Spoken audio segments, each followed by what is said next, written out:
In fact, I had a moment where I was doing my set, and I go, I don't know what to do. And he goes, "You can be a man. That's what you can do." Oh, sorry. Yeah. Oh, sorry. I didn't. I'm Rob Chaffee, and this is Comedy Reset, a live stream where comedy creators and industry insiders talk honestly about their careers, creative process, failures, fears, and what it's like to be in the game. More importantly, we're here to interact with you. So start posting your comments and questions wherever you can on whatever stream you're watching us on. Okay? We'll pick the best ones and we'll probably talk about them. We'd also like you to do me a favor. If you could, either now, maybe not, because we want you to stay here and watch us, but later on, go to comedyreset.com and you'll see all the links to our social medias. We got like 17 of them. Click on them and then follow and then like and then share, okay? Because that will really help us get this thing off the ground. I really want this to be a success. We have lots of wonderful people that you're going to meet and learn tons of things from. That sounds like a line of BS, but it's true. It's totally true. Totally true. Speaking of these wonderful people, let's meet our panel this evening. How about it? What's here? If I can make this stuff work, the fancy computers. Here we go. And we're going to go here and look at that. And here we go. All right. So that's the way it's supposed to go. In my hand, I hold the intros. Woo! And I shall read them. Janet Stewart is a stand-up comedian and actor from Laguna Beach, California. She toured the world for years as a flight attendant. Yes, I did. And now performs weekly at various venues around Los Angeles. How about it for Janet?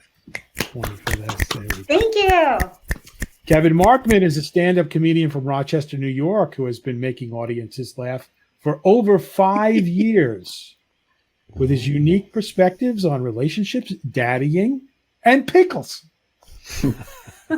His clever wordplay and raw truths take his audience on a roller coaster ride of comedy. Did you write that, Kevin? I did. I had help. I added the pickles. Bet you did. Alan Enlow has been doing stand-up comedy since the early 80s. He has opened for Soupy Sales. Ooh. Broadway legend Joel Grey appeared on the Joan London show and performed in Atlantic City. Alan has also done comedy gigs with Ray Romano. Oh, yeah. Oh, hey. Yeah. Hey. Adam Sandler. Yeah. And Jeff Foxworthy, to name a few. He has performed improv with Robin Williams. Oh, How about yes. that? Very impressive. Well, he did the improv. I did nothing. And followed comedy legends like Andy Kaufman and Sam Kinison. Yeah, at 3 in the morning. I'm serious. It was like 3 in the morning. As an actor, Alan has played opposite James Gandolfini and Rami Malek. He resides in Brooklyn, New York. How you doing? All right. Hey. Bob Nelson is a stand-up comedian with a unique style and a wide range of comedy material. Bob came up in the clubs of New York City, rubbing elbows with the likes of Jerry Seinfeld and Jay Leno. He has been featured on The Merv Griffin Show, The Tonight Show, The David Letterman Show, and has performed live thousands of times at hundreds of comedy clubs, colleges, and other exciting venues. Bob is I did all that. You did. Bob is a I have gifted, stage fright. I don't know how did I do that. Bob is a gifted comedian who keeps audiences in stitches and is loved by critics, fans, and fellow comedians alike. Yeah. He currently lives on the eastern end of Long Island. And they're Pine Barrens. What an impressive panel. What an impressive panel. For an impressive discussion we're about to have, our question of the day is something I think most, if not all, stand-up comedians must deal with at some point in their career, if not throughout the entirety of their career. And what I'm talking about is the question of the day. How do you overcome stage fright? Yeah, that would be a good sound effect for this. That would be a great sound effect for this. Oh, we got to get get me back. There we go. I'm here. I'm back. Where'd he go? I'm back. So Overcome stage. I'll start with a little story about me. Okay. Okay. Not that this is about me. Sorry. But Sorry. not that this is about Sorry. me, but we'll make it about Hey. When I was starting out in comedy, I'm one of these guys that dips his toe into the pool, right? Mm-hmm. I actually dip my toe outside the fence of the pool in a puddle, and then I work myself into the pool, and I put my toe. So I so wanted to do comedy. I so wanted to do it, but I was so afraid that I was checking out everything. I would go to clubs, and I would get as close as I could to the stage, but never touch the stage because I was afraid. And I would find out where all the exits were, and I would make sure that nobody died. Right? I did this for months. Right? God. And then I finally made a commitment to go on stage, and I had one of these bringer shows, and the owner said, "You can go on. We'll bring 5 people. You can get on." Right? So I had these friends that convinced me. All right, we'll go. And I was like, "Oh yeah, okay. I got 5 minutes." It was the greatest 5 minutes I had ever thought of in my life. I could not tell you one thing about it except I did something about alligators, and I went like this: alligator, alligator, alligator. That's all I remember. That's all I remember. I remember that. So about 3 days. 3 days before. 3 days before. No, I'm sorry. Day and a half before. Now, I've never had any problems with my throat ever. I was a smoker. Had pneumonia. I never had pneumonia, but I had bronchitis. Had a lot of things. Never, ever had laryngitis. 36 hours before the show, I got laryngitis. There was no reason other than for me being totally crazy, and the anxiety was so much, right, that my body said, "You're not doing this," and went, I don't like this. I couldn't even do it. I was like Froggy from the Little Rascals, remember Right. Froggy? Right. So I had the perfect excuse, and I was just waiting to tell my friends, but my friends they're basically thugs. They showed up at my house and pulled me out and said, "You're doing this." I went up. I did my alligator. I did my 5 minutes.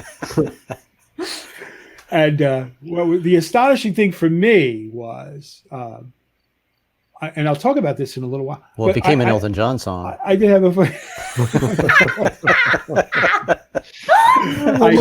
Crocodile. I didn't have, for some reason or another, I didn't have all that much anxiety, if I can recall, about going up once I got there, right? I had my friend, and I think the reason was I had these supportive friends there. I wasn't in front of a bunch of strangers. And, no matter who, and actually it turned out the only audience was my friends. It was one of these things where there were like 17 comics on the show, though. And I remember they all came up to me and said, "Hey, man, you are going to get booked everywhere because you sound like, no one sounds like you." And then the next You week, could have kept going with that if you I just could have tried, Bob. I tried. No, all you would have It to didn't do. work. No, just I punch tried. yourself. You should have just punched yourself in the throat I before every smoked time. 10 cartons of cigarettes. I couldn't make it happen. But Bob Goldthwait would have beat the shit out of you, though.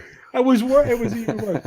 So that's again the extent of the fear, the extent of it's so deep in most people. And I haven't met a comic yet that hasn't come up to me and said, I'm feeling it. Maybe one or two. Usually they're psychopaths. I love the fact that you picked you knew where the exits were. That's, to me, is hysterical. I'm not kidding about that. Gotta have your out. I still do it. It's like, Now it's not because of stage fright. It's because the audiences usually turn against me, and I need a. So, Janet, how often, now that you've been doing comedy for a little while, how often do you experience that kind of anxiety before having to go up on stage? Every time. And Wow. it like you, it really affects me. I don't sleep the night before. Wow. I've had the dry mouth, but I've worked with that, so that's getting a lot better. And I won't mention other things, but my body just reacts. It just, Other dry doesn't parts? want to do it. Which is so, it just floors me because I was a flight attendant for many years, and I love that microphone. You know, I was always using different voices. Welcome were you to the- were you- Delta. I'm sorry, but were you that frustrated comedian, flight You know, attendant? I think I've been a frustrated comedian my whole life. A frustrated person my whole life. And I think I'm incredibly funny. I laugh at myself all the time, but, you know, making other people see what I see in myself is a whole different story. But what I find fascinating right now is that I do volunteer work and I speak in front of people, and I have no problem. I am from the heart. I am spot on. I am enunciating. I am pausing. I am having a conversation. And I go up with that mic and I'm just like, But you know, once I get started, I loosen up and I kind of goes away. You know, it kind of goes away. And then, as you were talking about, Rob, that excitement comes up in a really nice way. It kind of like flows through me rather than, you know, I'm all scattered and all over the place. Right. Yeah. Does that make any sense? Oh, absolutely, Oh, yeah. absolutely. Okay. So Kevin, when do you think when you started did you have stage fright at the beginning? I had more stage fright when I started comedy than I did for other things before, because I did similar in some ways to you. It took me, I did classes and I would do the show at the end of the classes for probably like a year and a half before I'd go do what I considered a real stage, because it was less about being on stage and more about, I didn't think I was funny. So I would have had the fright of whether I'd be funny or not. Because even like in 7th grade, there's some girl I liked who said, let's do this Spanish play together. And I went and auditioned for the Spanish play and was fine with doing that, even though I couldn't speak Spanish. And you're supposed to sing and I have no musical talent, but I was fine with getting on stage to do that kind of stuff. But I didn't know if I was funny enough to be able to be like, I can make other people laugh. But once you're up there, it feels so much better. And so once I actually did it and broke the barrier, it was like virgin first time on a real stage. It felt so much better. And it was so hard. So to get after there. you did it, I mean, did you cure your stage fright? Was it over for you once you had gone up one time? It was not over, but it was so much better because the body reactions you're talking about, the sympathetic nervous system, the having to clear my body out and clear my mind out before I got up there, that stays and that maintains stays. But it's with people that I know more than people I don't know. If it's an audience of people that I have no idea, I'm so much better, and I don't have all that kind of stuff. Mm-hmm. Yeah. So, Alan, you're an actor as well as a seasoned comedian. Seasoned is a polite way of saying you're old, but yes, a seasoned comedian. Yeah. You back in the day, take me back into the 80s. There are Pips, First Time. There's mobsters in the audience. Did you feel any anxiety? See, I actually, you know, the truth is, I was just thinking about this as you guys were talking, because I'm a bad listener. So I'm like, What'd you say? What'd he say? they say the worst thing you could do is to be thinking about what you're going to say while other people are talking. I actually don't really remember having stage fright, except I just popped into my head.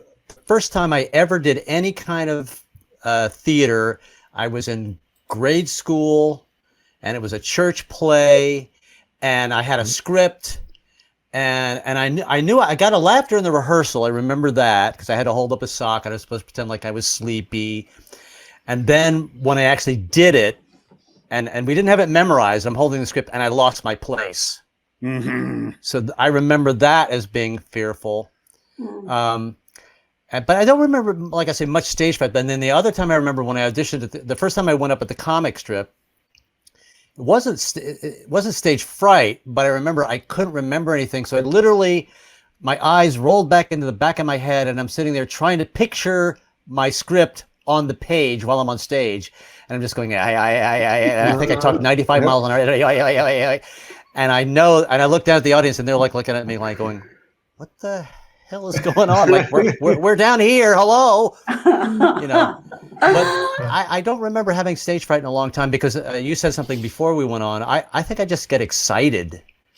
And maybe I'm in denial. I know Kevin's a therapist. Maybe I'm just in total denial. It's not. So, excitement and denial is almost the same thing. Yeah. So I don't. That's the only time I really remember having stage fright. Or it's usually when I'm on stage. When I did that Joan London show, I was there with the guy who was on Family. What was that? Family Matters. No, the one with Family Feud. No, I'm such an idiot. I can't think of the name of the show now. But anyway, and we went on the panel, and I didn't know we were having panels. So I had nothing to say, and they asked me questions, and I'm just like, I don't know. I've had that experience. Yeah, I've had that experience. Now I would just make up stuff, but back then I just didn't. It surprised me.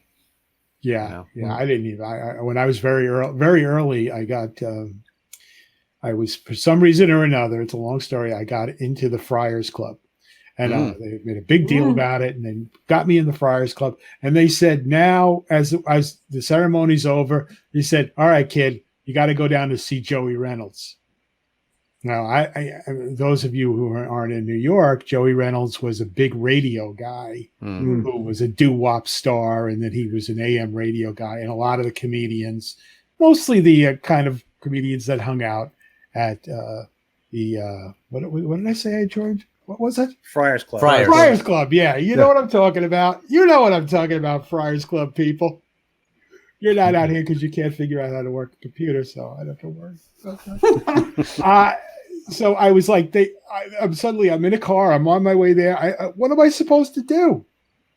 And I literally froze. I was literally on 50,000 watts of Rob Chaffee stuttering. I just remember they asked me like a simple question. It's almost like they wanted to go, McFly, who's in there? Hello. You know, I was just like, I don't know. Yeah. Couldn't think of anything to say. Yeah. Bob, no, you know what, Bob? I've worked with you many times, and you've done extraordinary things in your career. I mean, you've performed in front of 10,000 people. You've been on in venues that most of us only ever dream about being in. So should I name them? I should name them. No, yes, go ahead. Name one. Just name one. Go ahead. Just name one. I'll let you. Oh, yeah. It's got the resume right there. And I'm very fortunate that I work with you on occasion, and I have never seen you necessarily have stage fright. I never had it. Don't know what it is. I don't even know why I'm on the show. Yeah, I don't even know why I'm here. I have had you tell me these people are not going to get me. I don't understand what it is. Not going to like me. No, actually, I've when you opened for me, Rob, a couple of times you would be freaking out. You know? Oh, me? Yeah, you'd be saying, "Oh, what do I do? I don't know if they're going to like me." Yeah, because they're all here to see Bob Nelson, and I'm the guy that's got to go out there and they go, "What the hell is this guy doing?" The Beatles are coming up, but first, Rob Chaffee. Exactly. No, I definitely had it. As a matter of fact, I still get it. It's Really? And it's pretty bad. Yeah, I mean, I actually have to hire two guys to rip me out of the car and hold me backstage. And sometimes they have to take me to the chair and just, and my wife is praying the whole time. She thinks it's a demon. No, I did. I'll tell you when I got really scared, when I did my first Johnny Carson show. That was frightening. I mean, it was like, my wife kept saying, just write your act down, write it down. I couldn't even remember it. What am I going to do? And then when I went out there, I mean, I was terrified, when they're standing behind a curtain and then, he introduces you, and the band starts playing, and they pull the curtain back, and I walked forward, and I was shocked because it wasn't what you're normally used to. You're normally used to, being in a club and you see the audience, you get the feel of the room, you run up on stage, somebody else goes on before you, somebody goes on after you, but you're in the green room or in your dressing room, and then you're thrust out on stage. And the next thing you know, the audience is a good 50, 60 feet away from you. Oh, right. With these giant cameras rolling around. I mean, it was back when they had those huge cameras, and they sat on them, rolling around with the wires, and the guys pulling the wire. And hey, yo, I was like so terrified, and all I did was I just started my act, and it was like I was performing in a vacuum. I hardly remember. Wow. All I remember was the band laughing and hearing the guy kick the drums, and and then I heard Johnny laughing, and it was very surreal. It was almost like I was outside of my body. I couldn't see myself, and I couldn't see anything else. But it was like I was listening through the curtain. Did he call you? Did he call you over on that appearance? He actually told me, which really helped me. Before I went on, he came backstage. My wife was standing in the hallway, and when she saw him, she almost fainted because she's like a huge Johnny Carson fan. She's like, "That's Johnny Carson." He came back into my dressing room, which they say, I heard all these horror stories about Johnny doesn't talk to you or anything like that. Yeah. Came back into my dressing room, and he said to me, he says, "Bob, I'm so excited to having this show. It's going to be great. I have you on a Friday for a reason. It's the best audience. Wow. You're going to do wonderful. Wow. I want you to know right now, I want to bring you up on the panel. The panel, thank you. I want to bring you up on the panel, but I'm not going to because Liv Ullmann is on, and she doesn't like anybody to sit next to her." Oh, wow. So it was like I knew I wasn't going to sit down, but then Ingmar Bergman movies, yes. Yeah, and what he did was he gave me a thumbs up. He was laughing, wiping a tear from his eye, giving me a thumbs up, and he says, "You won't laugh any harder in 5 or 6 minutes than you did at that guy, Bob Nelson." Nice. Yeah. And I was like, "Oh my gosh!" Oof. This is just So you knew unbelievable. you had passed before you even went on, which is amazing. Yeah. Could you see the audience at all? Could you see them? I could, but I wasn't. I was doing Jiffy Jeff Jaworski, and I'm cross-eyed when I do it. So. Oh, okay. So you saw double the audience. Jiffy Jeff Which- Jaworski. I'm a professional fighter. I saw Which a is a double strategy. audience. It's a strategy for dealing with your fear of the audience. Oh, that's it. Just cross your eyes. Cross-eyed. Yeah, but Cross your eyes. I get nervous for that kind of thing, performing in front of huge stars or very important shows. Yeah. And then I also get nervous when I do some corporate stuff when the setup is really bad. Oh. When there's a slap back and the echo and it's a cavernous theater. Not theater, but it's like I just did like a show for thousands of people in a civic theater. Yeah, it's a 50-foot ceiling. And it was, oh my God. And Echoing. Yeah, it was a total slapback. Hi. Oh, God. And I hadn't performed since before the pandemic, and what happened was I got cancer in October, so I didn't perform at all. And the only reason why I did this job, because I can't perform right now. I found out when I did the job. They kept calling me saying, "You're gonna do it. You're opening for the Beatles tribute band. It's only a half an hour." And I'm thinking I could do that. I got like hours of material, and I went on stage and I started my act. And I couldn't remember anything. I literally, because I have a thing called chemo brain or chemonesia. And then when I was doing my act, I kept going from one routine to another because I couldn't remember it. I was like, "This is horrible." Oh man. So I can't perform now. I'm actually terrified of when I do get better of going on stage because it was such a traumatic experience. Right. So Oh my so God. can I ask you a question? So did you try to rehearse before you went, or what? I don't rehearse. That's another thing. My wife's always telling me you need to rehearse. One of the things I did on Carson when I did Jiffy Jeff, the Punch Drunk Fighter, she said to me, "Write your act down." She wouldn't stop, so I started writing it. Yeah. Because you remember stuff when you write it. Yeah. She's a good teacher and encourager. So I'm writing it, and as I'm writing, I'm rushing, and I wrote, instead of writing a lot, I wrote alto. And then when I read it back to her, she laughed, and I says, "I'm going to do that." So that joke I did on Johnny Carson was never tried on stage, and I did it on Johnny Carson. It was a good laugh, And it's still in the act. It's still in the act today. But I'm just saying, it's very it's very hard to get on stage. I heard a thing where they say that the number one fear of people is public speaking, and number two is death. Right. But I think that's changed since Facebook. Yeah. And I think everybody is ready to be the next. Well, public speaking from the background where you don't actually stand on stage and do that. I think everyone another thing. Everybody loves the narcissism of it, but not Yeah. necessarily the actual standing in front of live people. It's Janet, when you mentioned that you still have it all the time, what sorts of things do you do prior to a show to help you prepare for it? Is it a ritual or anything? Yes, I do. I've learned some rituals over the years that I do because I don't sleep the night before very well, and I love sleep. I take a little nap in the afternoon, whether I want to or not. I run my material, of course, because I'm terrified I'm going to forget it. But actually, when I do forget it, it can actually be I get some good laughs sometimes when I forget it. It's like, wow, where'd it go? Somebody grab that joke out there, you know. The other thing I do is I luckily I live in Southern Cal. I get a walk-in. It doesn't have to be a long one. I just need to get out, breathe some fresh air. Kind of get out of myself. I hydrate like crazy. So no popcorn that day, and I'm a popcorn addict, one of my addictions. So I hydrate like crazy, and I never drink before a show.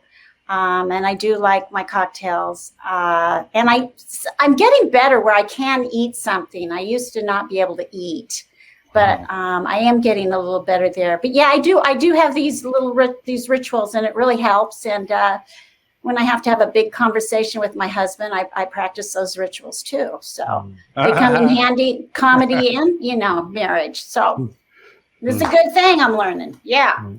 I just smoke a little crack and I'm good to go. There you go. No, That's good advice for the kids. Loosen you up. no, I don't. I don't do drugs. I never did. So, Kevin, the last time we talked about your first time having it. Can you remember the last time that you had stage fright or anxiety before a performance? Yeah, it's at the level, at a very small level. It's performing for someone that I want to be more impressive with, because I'm always better when I don't care how good I look to anybody or how I am. So at the last shows that I did, where there were comics who I knew of and respected and was opening for kind of stuff, it was at those, because the audience I was much more comfortable with. So it's doing some of the rituals, preparing my material, going around. I'm a little better off the cuff with some things too. So I'll always listen to whoever's before and try to play off a little bit. And if I was playing off you tonight, I would start off with some laryngitis. And then that breaks my tension in me, because there is that body reaction that once I settle into my body and I settle into like my material, then I'm much more comfortable. But it's that initial pressure at start, and as I'm trying to progress and grow and be like, hey, I want more people to like me and book me and do more kind of stuff, it's those situations that I go back to all that stress and pressure that I have at the beginning and be like, this is like the first time again. I can't do it, because I opened for one of the not one of the last, but one of the most memorable was I had a guest spot for Pryor, but it was Mason Pryor. What? Oh, yeah. Mason. So, and I was like, Still, I know his material, and it was like, he's touring, he does Vegas, he does all that kind of stuff, nice guy. And I was like, I want to fit with the rest of them that are doing it, because I like the feature and I like the opener, and I want to do in this lineup. So the audience I was great with once I went out there, but as soon as I found something to play off of, and the other little tricks is like, somebody told me, like, look at the back of the room. And if I'm focused on the back of the room or picking one person out that I know and play to them, that's when I feel more comfortable. And that's what helps me. A great way of dealing with stage anxiety when you're actually on the stage. Very quickly, the only time I really was like stammering, stuttering, couldn't know what to do.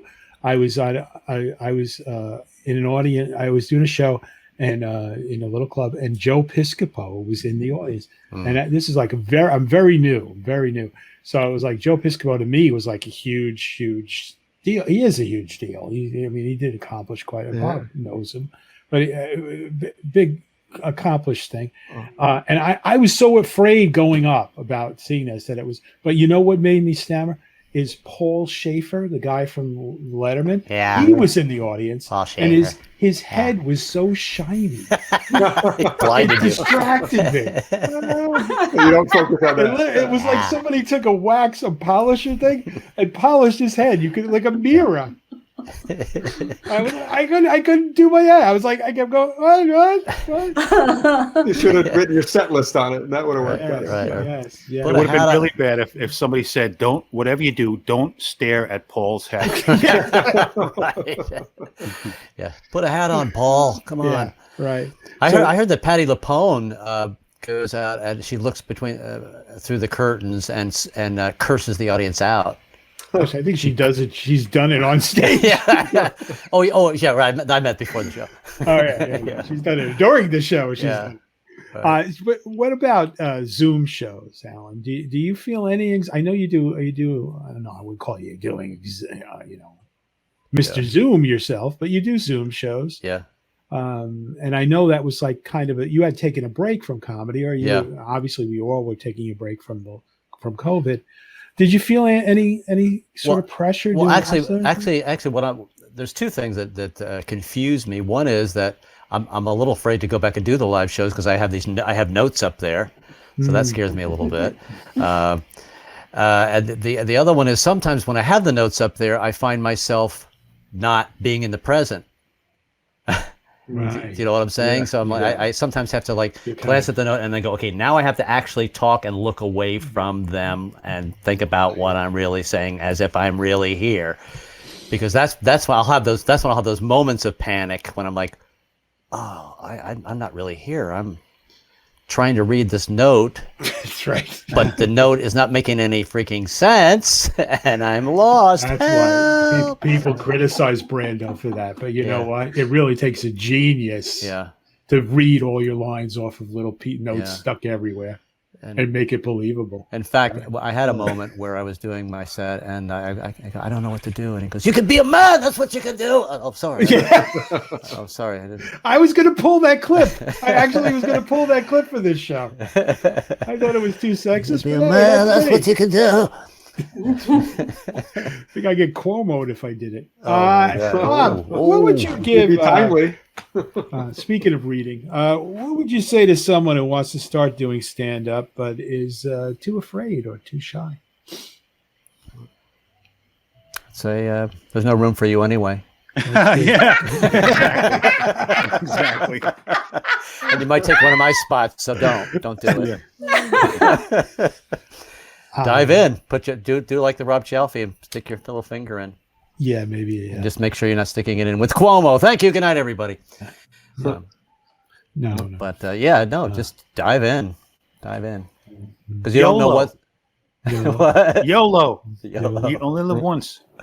And have one thing that you know that you want to do, because if you just focus on the one thing, then even if you just say your one thing and get off, you've done it. Right. Once you've done it, it's a lot easier once you've done it. So right. It doesn't matter how long or what it is. Right. You're right. Well, that's what usually, like if I go up and if I know the last thing I'm going to end with, if everything else failed, at least you get to that. I used to have a rap song, because no other comedians ever did that, a rap song in my acting. And if I was sweating bullets and just getting nothing, I could just go to that rap song, and it didn't matter whether they were listening or not. I could finish it, So. Mm-hmm. Yep. All right. Well, let's take some questions and comments from the viewers. We've got a few here. I'm going to add. This is from Jeremiah Macho Castro. I know this guy. He says it absolutely paralyzes me. It's one of the main reasons I haven't been on stage in quite some time. Well, that's sad to hear. That is very sad. I think he should take his name Macho out of the Take the macho part out. And then, That's the problem. You can't live up There to you it. go. You can't live up to the macho. He's defecting from stage. Yeah. And I don't think he can go up as Castro. He'll never work. So maybe just Jeremiah was a bullfrog. I don't know. But the paralyzing is a specific nervous system body thing that is the part that any of the tools you've got, breathing, counting to 10, looking at people, having a supportive person like Bob, your wife, before you go on the Tonight Show to go, you're going to do good, and having Johnny Carson say you're going to do good, just having somebody encourage you, too, just to get up there. So I want to ask Bob a question. So when you did Carson, did you do anything physical to get yourself out of it? Did you do jumping jacks or anything? No. You mean? Actually, I do pace. A lot of times when he does. I do. I stand behind the curtain when the other act is on. I just walk back and forth. I just pace. I do pace, and a lot of times when I was opening for Rodney at Caesar's Palace, I would actually do that. Yeah, I totally forgot about that. I would jump around. Yeah, and that gets the energy out, because you need to get that energy. Gets you out of your head. Yeah, stretching is important. Yeah, and I'd be sweating before I get on stage, but I sweat anyway. Yeah. And somebody said, I don't know, where somebody famous, maybe one of you know who it is, like the showing up is the hardest part. So all that stuff beforehand is there too. I've heard it attributed to Woody Allen, but it could probably isn't. Sounds like Woody Allen. It does sound like Woody Allen. Right. Just showing up is 95%. Yep. Right. Showing up and dating your stepdaughter. That's good. That's a hard part too. That's a really good. This is a really long good one. I'm not even reading this, so hopefully at the halfway through he doesn't say I suck. Let's see. Barry Opel. The key for me was going to some really bad amateur nights. I never did anything on stage before, but you watch these people bomb night after night for a month or two, see how they deal with it. And then I got into the mindset of, okay, this is as bad as it's going to get. I can do this, and I can deal if this happens to me. I still get nervous, but it's more about not doing my best show, not actual stage fright. Yeah. True. Good comment. Yeah. Absolutely. I reached a point with bombing that I wanted to see if I could completely bomb and get absolutely no laughs whatsoever. And I accomplished it. And I think that's part of what got me over stage fright, was going, I'm okay with seeing if I could get no laughs whatsoever for a night, and was able to. Wow, that's really interesting. I never heard that before. And did they still pay you? This was not a paid show. Not a paid show. Yeah, no. Don't do this at home, kids, for paid shows. I did my worst show on purpose. Yeah. So I'll never get. Well, actually, Paul Mooney. You know Paul Mooney. He passed away. Just passed away. He was a writer for Pryor. Rich Pryor, right? But the story I heard was that he would actually, on purpose, turn the audience against him.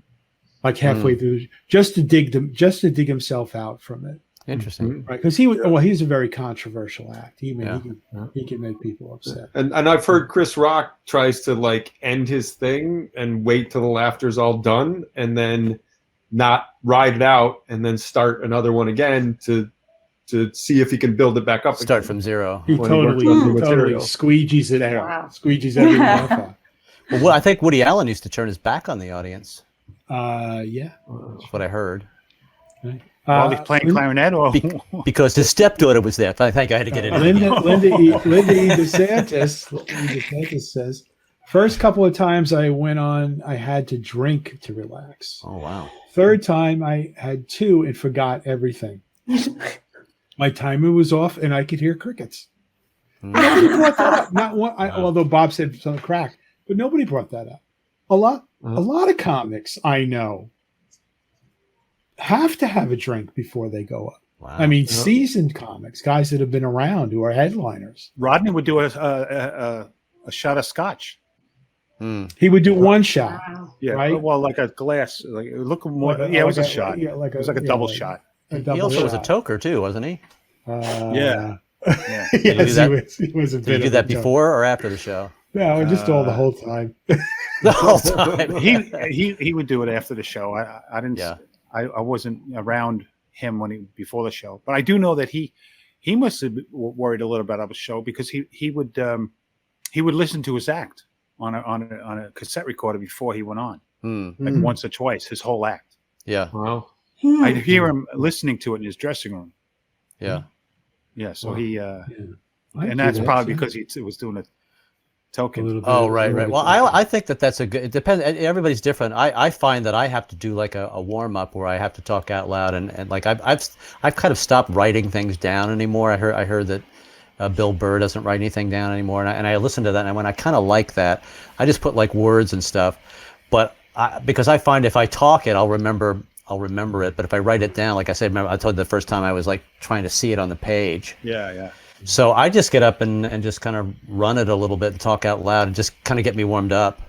Yeah. Okay. We have a. And you said you pace, so I move around too when I'm doing it. On that note, we have a Yeah, sorry. question from Sorry. Kavitha Singh. How do you push through stage fright associated with trying new material that isn't being received too well? Well, I'll tell you, I just never do new material. Yeah. That's the short answer. Yeah. But I You're think still doing the alligator joke. I'm bringing that back now that I remind him. If it's not working, I think you should just bail on it. Just shorten it, get to the punchline quicker. If you can get to the punchline and then move on to something else. And you see, I work backwards anyway. I'll have a punchline and then I'll play to get to it. And as I'm playing to get to it, I'll write a couple more jokes getting to it, because that's how I write improvisationally. And but when something's not working, I think it's better to bail on it, especially if it's not being received. And the thing that people told me over and over is put it in the middle, because Right. you have something, like you were saying, something to go to at the end, like your rap song or your alligator joke, but put it in the middle, and then you play with it in the middle a little bit too, because it's going to end, because it's going to be temporary, because that's part of the self-talk and affirmations kind of stuff of this. It's going to be end. There's going to be a light at some point. Yeah. Also, she's saying it's how do you push through the stage fright? A lot of times self-deprecation works. When your bit isn't working, if you self-deprecate, like where you make fun of yourself for the joke, and then the audience will actually feel sorry for you or laugh at, wow, this kid's humble, or this person is one of us. He's not some conceited crazy entertainer who thinks they're Wayne Newton. Yeah. There's a nice line there where people feel bad enough for you and you're funny, and then they just feel so sorry for you, and you're like, oh, that's too bad. No, too. But finding that line is great when you find it. But like you say, I think those things have to be developed. Like you say, you work improvisationally. They have to be developed incrementally. Yes. So you can't just try like a 10-minute bit and expect it to work. Right. Take the best 3 parts of it, I think. There's a comedy teacher that talks. I won't use his language, but he talks about the crap sandwich, right? Where you take, and this is something I heard very early on in stand-up. You take the new joke and put it in between 2 jokes will work. So even if it just goes nowhere, that the next joke you can save yourself with it. Right. Yeah. So he called that the crab sandwich. Yeah. And the other thing that sometimes works for me is I know it's going bad because I expect it to go bad. So if I act like I'm confident about it, even though it's going really bad, it goes better. All right, this is off topic, but Bob, I want to ask you this question. I've seen you perform to very small audiences that were not really that vocal or engaged, and didn't know who I was either, and didn't know who you were. Yet, I have never seen you not give 150%. Never give you. It wasn't like you never gave up. Kept throwing your arms up, going, "What is wrong? What am I doing? Why am I doing this?" You might have been thinking it inside. Oh man, yeah, I remember when I was in Branson, I had audiences of 3, 4 people, 7 people, 8 people. Wow, and it was brutal. And you had to do the show. and man, it was so hard. But I would push, and I would I would do a lot of self-deprecation. I actually wrote a song, "If I Only Had a Sign," because everybody in Branson has a billboard, and I sang this song too. "If I Only Had a Brain," and I mentioned all the acts in Branson who were doing well. Yeah, And, it was a commentary on the fact that you only had 11 people in your audience. I have an audience of 7. I wish it was 11. Right. I remember I was doing a Catch a Rising Star out in New Jersey, and I was trying, like an idiot, I was trying something new. And I had a computer on stage, and I was doing, you talk about songs, I was doing a song parody, but it was to karaoke, so there's no out. There's no out. I have to do the whole song. And a woman, like one of those, women that that talks like this. This is not funny. She literally just said, "This is not funny." And if I'd had a record player, I literally would have dove in for it and gone scratched it. But I sure turned. I didn't do another song parody after that. That's for sure. With a karaoke. This will be the last comment because I don't know how to make this work. But I like these questions. Phil Sweet, also from New Jersey, who we were just talking about New Jersey. I found that if I can get through the first 2 lines of my set, the jitters disappear, and I can concentrate on my performance. I think that's true. If you're focused and you know what you're going to do and you stay focused, and again, to Bob doing the performance the same way as he did it in front of 1,000 adoring fans as he does from 11 people that don't know who he is. I mean, that I think is the trick. And I mean, for me, I have done shows. What usually screws me up is I'll do a show and everyone loves me. Everybody loves me. Everything hits. Everybody loves me. I'm like, I feel loose and perfect. I do the same thing, and they're like, For a different audience, you mean? For a different audience, yeah. the next show. That's killer. I mean, that's the ups and downs of this, right? It's like I feel like I'm going into this show, and here's another question, right? That I was going to ask, but I'll answer it myself. There have been many times where I had a lot of anxiety and I had a lot of fear about doing the show, and they turned out to be the best shows I ever had. Really? Oh. Best shows I ever had. And I'm like, I walk away from it going, what was I afraid of? These people, this is fantastic. Right? Yeah, some of the best shows I've ever had are when I'm really tired or I'm really frustrated, and then that energy kind of plays out in some way too, if I can channel it even better. Oh. All right, guys. Well, we're getting close to the end. I want to thank all of you for participating. We're going to do this every night, Monday through Thursday at this time, probably until I reach 1 million episodes. So this is episode. So you should say we have to do every. This episode? Is episode 0. This is episode 00000002. We're number 2. We're number 2. Well, thank you all. We're gonna have some closing thoughts, and we'll be back tomorrow night. So just hang in there. Don't go anywhere. Let me figure out how to do this. And as always, we appreciate all of you for watching, and please follow us on social media. We have lots more shows and topics interesting to comedians and people who might want to be a comedian. But before we go, it's time for us to reach out to the great beyond and talk to our friend, Rodney. Rodney, are you there? Hey, Robbie, how you doing? Great show tonight. I watched it from up here, Beautiful, beautiful. I loved all the entertainers out on there, Janet, Alan, Kevin, loved them all, If I was still down there, I'd have them open for me, You maybe not, but everybody else I would have them. Thank you. You know what I mean? I'm just being honest, You got to be honest up here. I'm in heaven, Yeah. If you're not honest up here, you get on somebody's bad side and you're out, Yeah, stage fright. You talk about stage fright, Yes. I'm not afraid of nothing, okay? Nothing scares me, okay? Well, that's not true. I'm afraid of clowns, I'm afraid of clowns. politicians, those guys, all the politicians, every one of them. When I was a kid, I had a fear of needles, You did? Yeah, I hated them, I could only listen to one side of the record. I could never turn it over the phonograph, I get pricked with that little needle. It hurts, it hurts, man. It hurts. No respect at all, all the world's a stage, Up here, not so much. So, Roddy, I mean, you never had any stage fright in the lengthy career you had here on I Earth? guess when I did the movie and I did the Triple Indy, that was the only time I was up high, I did the diving board thing. I was a little nervous about that, but I did it, From Back to School, the movie Back to School. Did you see it? Yeah.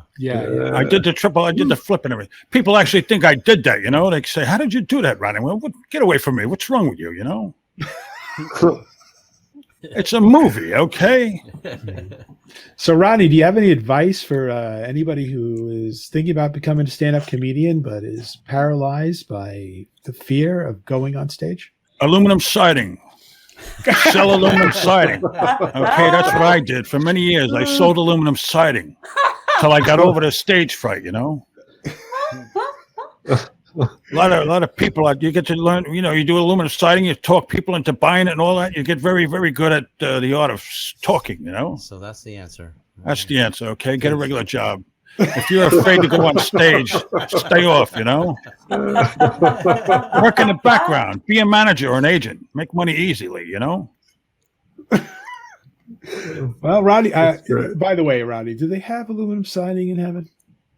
No, it's all beautiful stuff. It's unbelievable, Robbie. It's unbelievable. Everybody is up here. Everybody you would know is up here, Really? Yeah.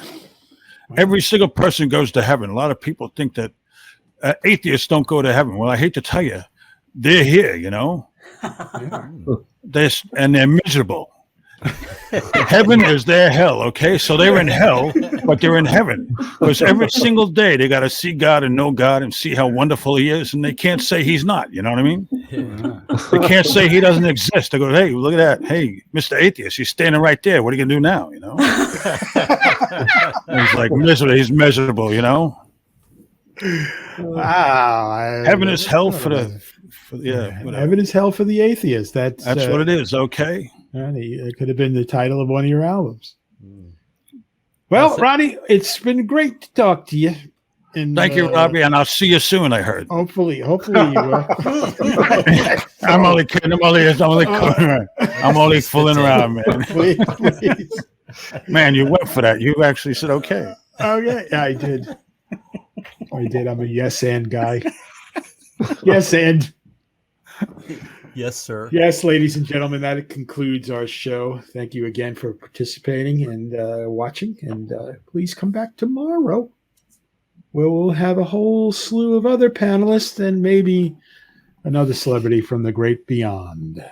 Good night and enjoy the laughter.